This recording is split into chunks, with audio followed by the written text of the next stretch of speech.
She thought she could have a black man removed from first class, with just a few carefully chosen words, until he calmly reached into his pocket and flashed his FBI badge. Patricia Langford strolled through Dallas Fort Worth International Airport, her designer carry-on gliding smoothly behind her. She had taken this flight route countless times before, Dallas to Washington, D.C., first class, the only way she ever traveled. Everything about air travel felt predictable to her. The priority boarding, the complimentary champagne, the hushed conversations between professionals. She expected comfort and exclusivity. So, when she approached her row and saw a black man in navy blue suit already seated beside her, her steps faltered. He had an air of quiet confidence, his laptop open, eyes scanning the screen as if he were reviewing something important. Patricia's lips pressed together. She set her designer tote down with a little too much force and took her seat, barely masking her displeasure.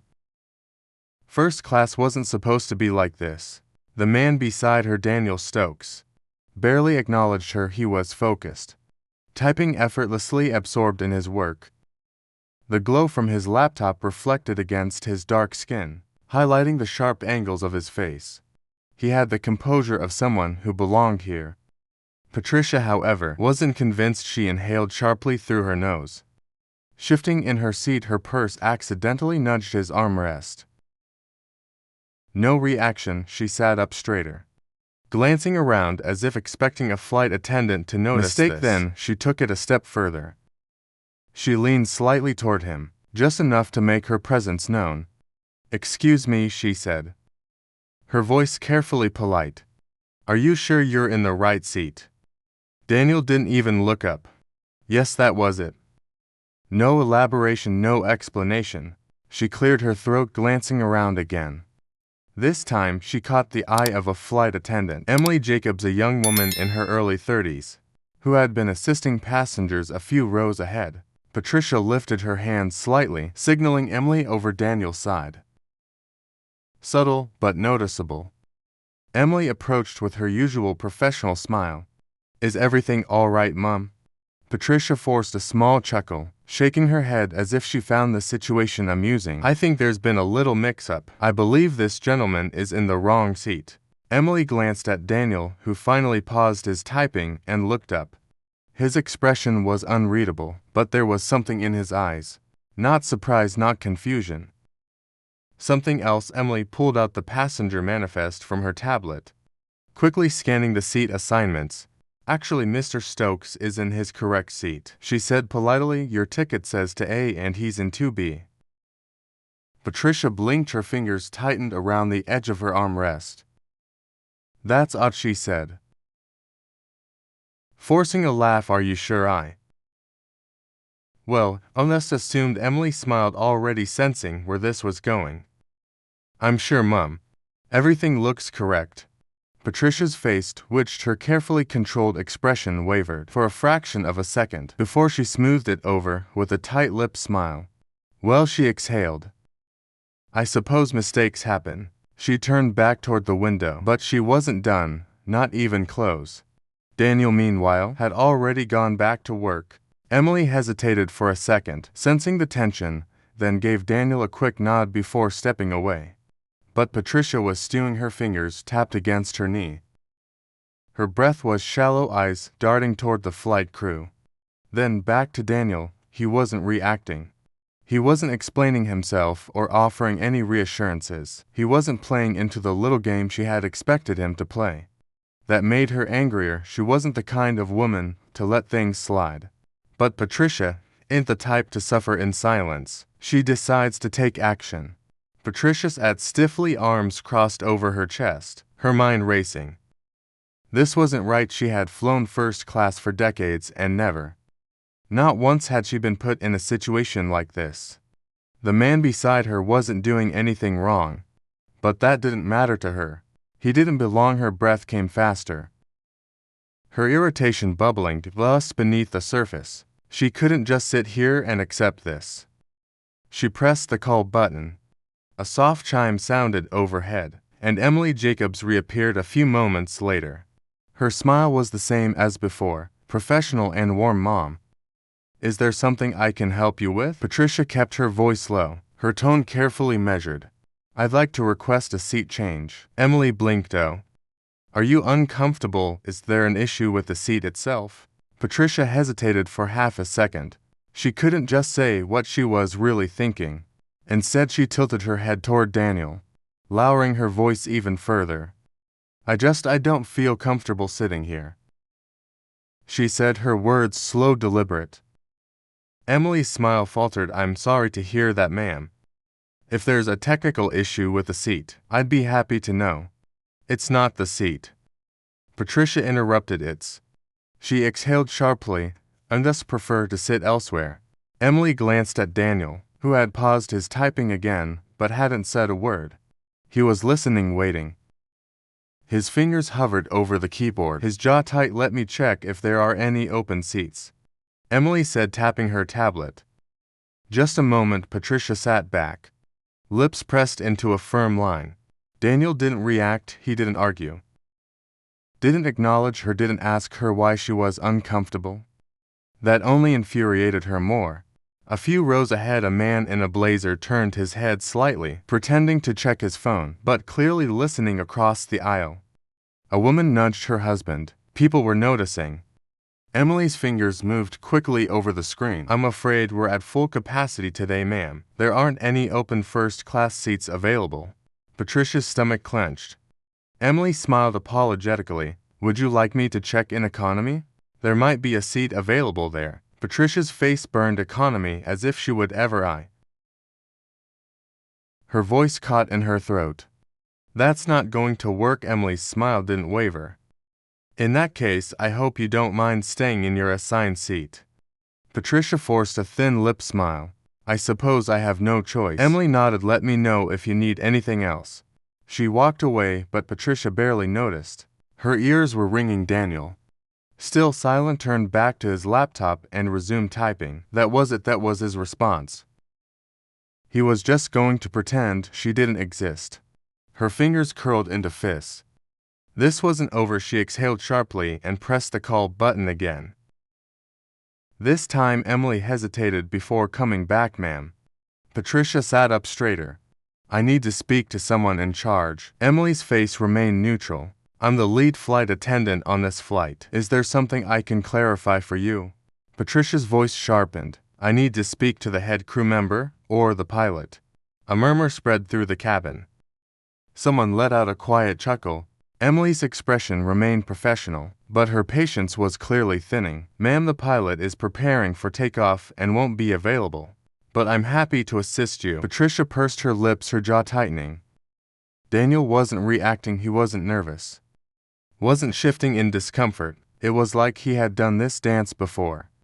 She lowered her voice again. I don't feel safe. That changed everything. Emily's smile dropped. Her body stiffened. Daniel stopped typing. Across the aisle, a middle-aged man wearing a Bluetooth earpiece muttered, "Here we go again." Emily straightened up. I'm sorry, Mum, but can you clarify what you mean? Patricia folded her hands neatly in her lap, tilting her head slightly. I just don't feel comfortable. She hesitated, just long enough to imply something without saying it outright. I don't want to be difficult, but I think it would be best if someone else took this seat. Daniel closed his laptop. This time, he looked her directly in the eye. And for the first time, Patricia felt a flicker of uncertainty. But Patricia isn't letting this go. And now she's getting louder. A hush settled over the cabin, the weight of Patricia's words hanging in the air. I don't feel safe. The phrase carried power. It wasn't loud, but it didn't need to be. It was carefully chosen, designed to trigger a response. Emily, still standing beside her, didn't move right away. Her posture stiffened and her eyes darted toward Daniel, who had now fully closed his laptop, hands resting on top of it. He wasn't smiling, he wasn't frowning. He just stared at Patricia, studying her. Patricia didn't waver. Not yet. Emily exhaled slowly. Mum, she said carefully, are you saying you feel threatened?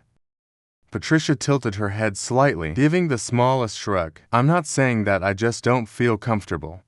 That's all across the aisle. The businessman with the Bluetooth scoffed and muttered unbelievable. A young woman 3 rows back lifted her phone slightly, pretending to text but clearly recording. A few other passengers whispered among themselves, heads turning in Patricia's direction.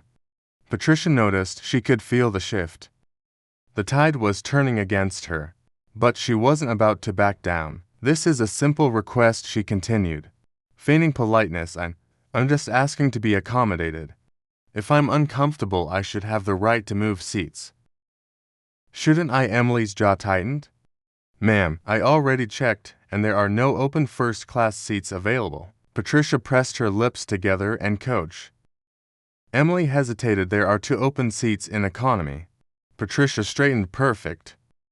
He can take one of them. A low ripple of murmurs spread through the cabin. Daniel inhaled deeply, his fingers drumming once on the surface of his laptop before going still. He wasn't arguing, wasn't responding, but he also wasn't moving.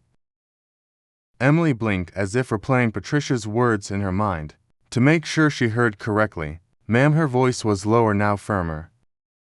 Just to clarify, you want me to move this passenger to economy because you don't want to sit next to him?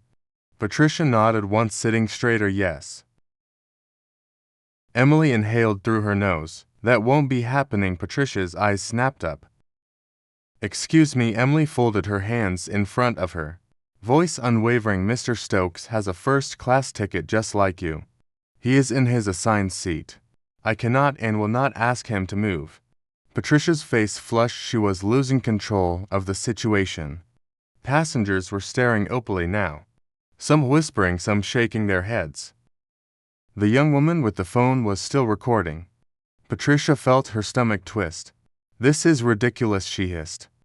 I am simply asking for the same courtesy that would be extended to anyone else who feels uncomfortable. Emily didn't budge. You are asking me to remove a paying passenger from his assigned first-class seat and relocate him to economy for no valid reason. That is not an accommodation.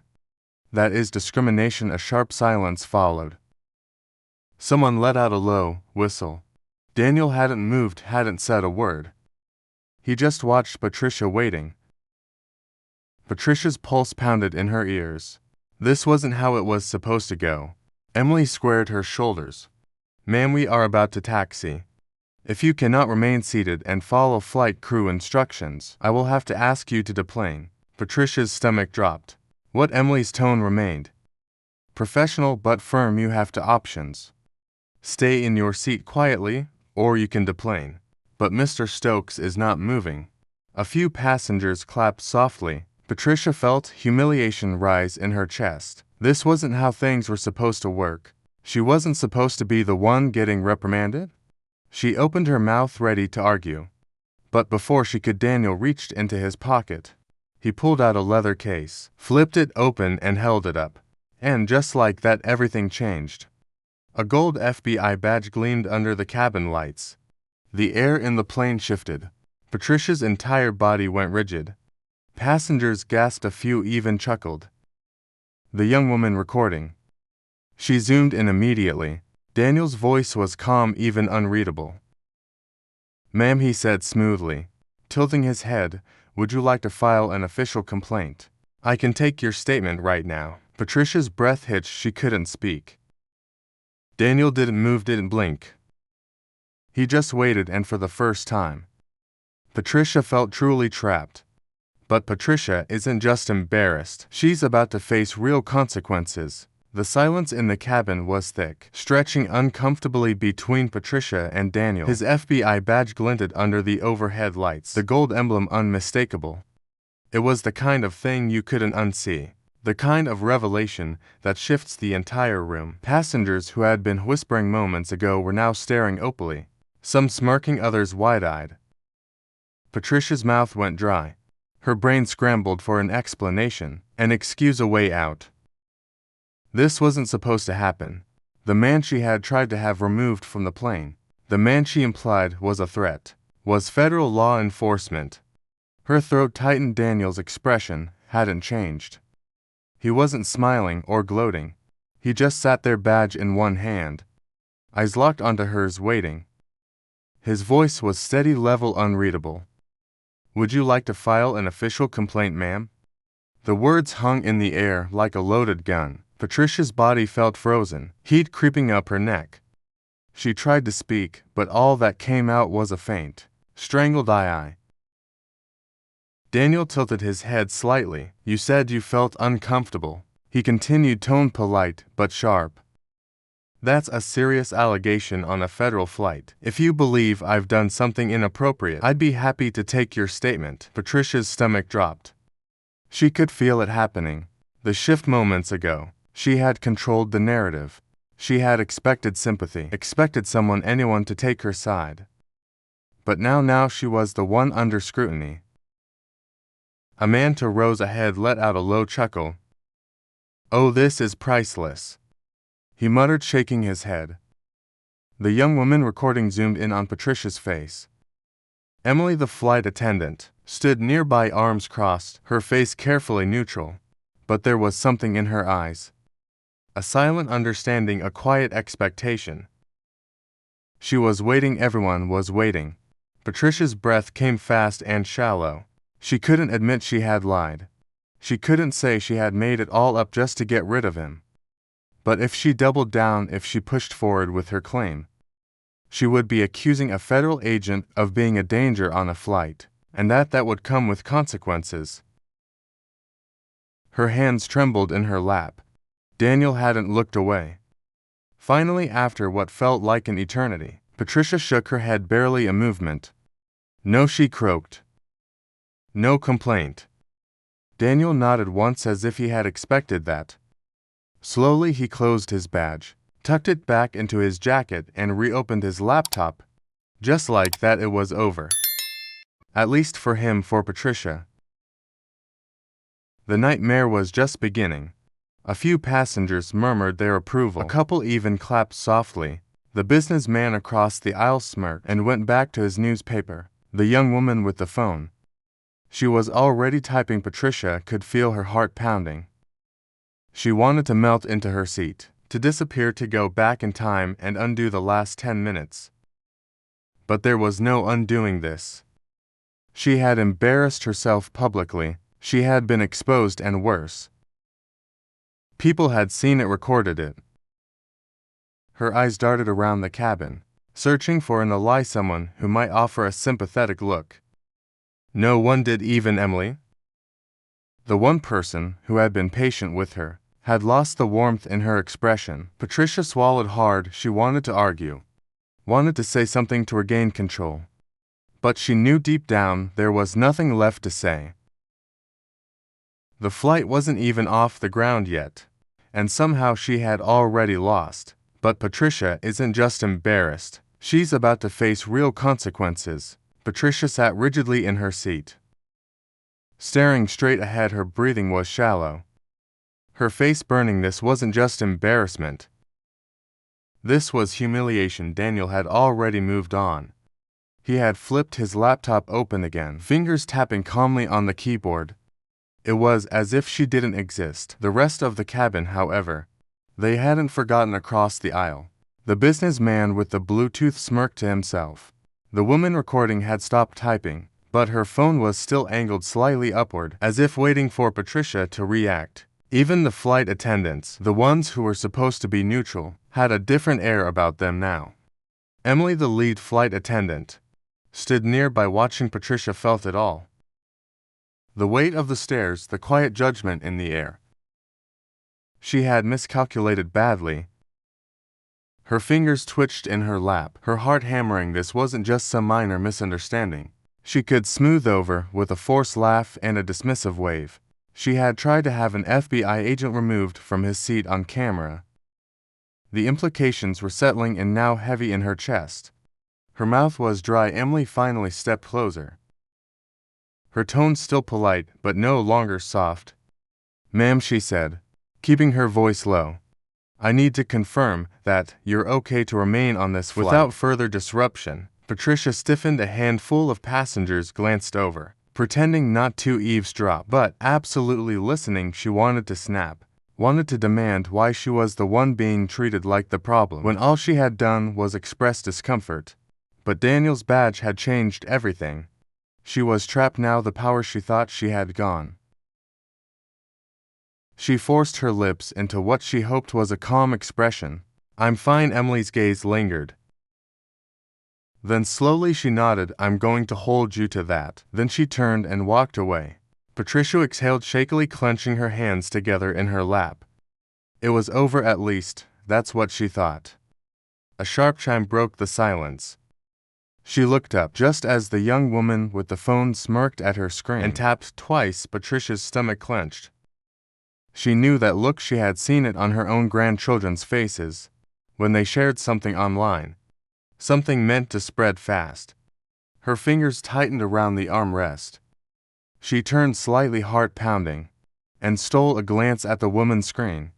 The video was already uploaded. Patricia felt like the air had been knocked from her lungs. The caption was simple: "Racist woman tries to remove black man from first class, then learns he's FBI." Patricia's hands went cold.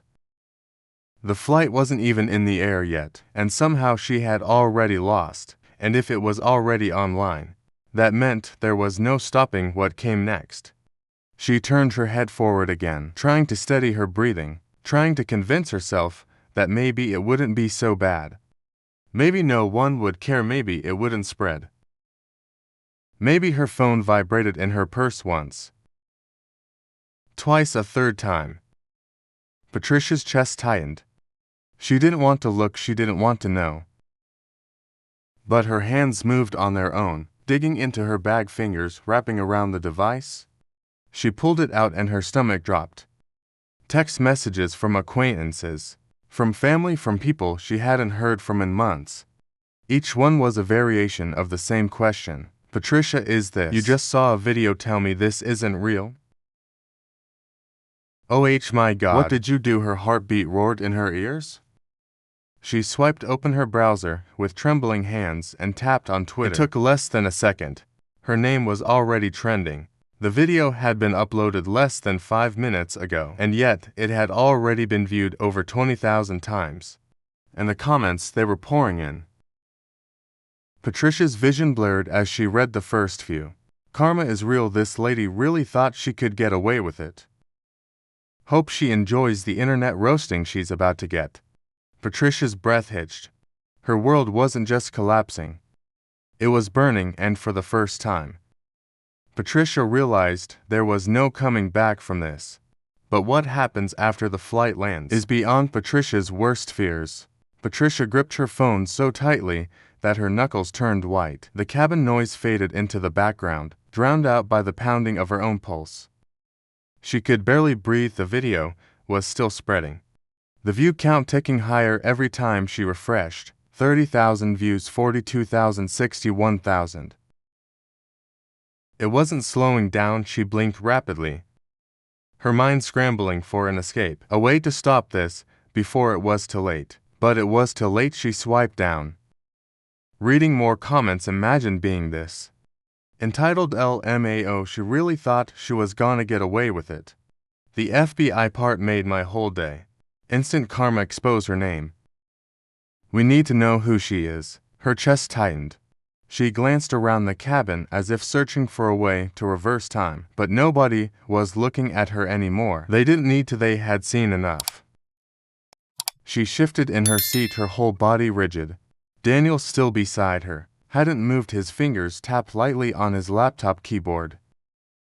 If he was aware of the video, he didn't show it. He didn't care. And that somehow made it worse. Patricia's phone buzzed again. She flinched, then looked down. Her sister. She hesitated, then pressed the decline button with a shaky finger. She wasn't ready for that conversation. She wasn't ready for any of this. The plane had barely even taken off, and yet her world was already collapsing around her. She exhaled sharply, forcing herself to stay calm. She needed a plan, a way to fix this. She could apologize. Maybe that would help. No, that would only fuel the fire. She could ignore it, pretend she hadn't seen the video. No, that was worse. Her mind raced, her thoughts colliding, spiraling, and then the pilot's voice came over the intercom. Ladies and gentlemen, we are beginning our descent into Washington, D.C. The local time is 5:43 p.m. Please ensure your seatbelts are fastened as we prepare for landing. Patricia's heart dropped landing. She had been so focused on the chaos inside the plane that she had forgotten what was waiting for her outside of it. She refreshed the video one last time. 97,000 views. Her name was trending. Her hands shook as she stuffed her phone back into her bag, trying to convince herself that she could still get ahead of this. That maybe, just maybe, it wouldn't be as bad as she thought. But Patricia still hopes the storm will pass. Until she turns on the news. Patricia practically bolted off the plane the second the doors opened. She ignored the side glances, the quiet chuckles, the unspoken judgment hanging in the air. She just needed to get out.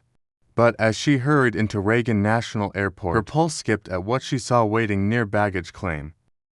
A cluster of reporters, not a huge crowd. Not yet, but enough. A woman in a navy blazer held a microphone near her lips, reading from her phone as a cameraman filmed her. The now viral video shows an unidentified woman attempting to have an FBI agent removed from first class, citing discomfort. The clip has gained over 1 million views in just a few hours. Patricia stopped breathing. 1 million, that was impossible. She turned her head quickly, praying they hadn't seen her. But one of the reporters locked eyes with her. The woman's face lit up. Wait, that's her. Patricia spun on her heel, panic spiking in her chest. She could not be seen like this. She moved fast, her heels clicking sharply against the tile floor. She needed to get to the exit now. But her phone buzzed violently in her purse. Text, missed calls, alerts. She couldn't outrun it. She shoved past a group of travelers, her breath short, her hands clammy. She barely made it to the curb before her name was shouted behind her. Miss Langford, do you have a response to the video? She winced. She hadn't even realized her name had been released yet. A taxi slowed near the curb, and she nearly threw herself into the back seat. Go, she snapped at the driver now. He raised an eyebrow but pulled away from the curb without a word. Patricia pressed her hands to her temples. I squeezed shut. 1 million views. Her stomach churned. She had built her whole life on careful reputation management, a good image, a respected name. And in a single afternoon, it was gone. Her phone vibrated again. This time it was a number she didn't recognize. She stared at it, heart hammering. Then, just before it went to voicemail, she swiped to answer. Hello. A brief silence, then a clipped voice. Miss Langford, this is James Rowlands, chair of the Marston Foundation. I assume you're aware of the situation. Patricia's mouth went dry. She had been on the Marston Foundation board for years, a charity that prided itself on its progressive image, inclusivity, and ethical leadership, and she already knew what this call was about. She swallowed. James, we're going to need you to step down. He interrupted immediately. Patricia stared blankly ahead. It wasn't a request, it was an order. Her pulse drummed in her ears. But this is being taken out of context. The board disagrees. His voice was flat, final. We'll issue a public statement by morning. We expect your resignation. By then, a sharp beep. He had hung up. Patricia lowered the phone slowly. Her career was over, her reputation was gone. And the worst part, no one cared about her explanation. They had seen the video, and the video was enough. She let out a shaky breath. This wasn't something she could control. This was something she had done to herself. And now she had to live with it. Meanwhile, Daniel Stokes hadn't even spared her another thought. By now he was probably in a meeting, completely unbothered, his life untouched, because for him, this had been just another Tuesday. If this story made you think, don't forget to subscribe for more gripping real-life scenarios.